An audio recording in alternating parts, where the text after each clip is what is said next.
And good morning everyone mga katurok.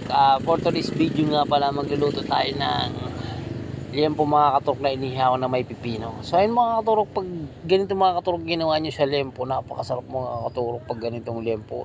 Pwede itong pampulutan at saka pang ulam mga katurok. Napakasarap pag ganito mga katurok na ang ginawa nyo sa liempo. So ayan ang gawin nyo lang mga katurok dyan. So ayan, may ginawa na pala ako dyan na liempo. Di ko na pinakita yung kung paano ko tinimplahan. Ang gawin nyo lang dyan sa pagtimpla, maglagay kayo ng salt and pepper at saka liquid seasoning, tsaka kalamansi mga katurok, at saka bawang. Lagyan nyo rin yan ng bawang na giniling. So yung mga katurok, luto na.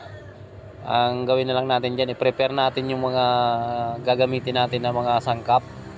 Mag-iwa tayo dyan ng luya, sibuyas, tsaka siling haba mga katurok. Hiwain din natin dyan. So yan, pag nahiwa nyo na mga katurok, isunod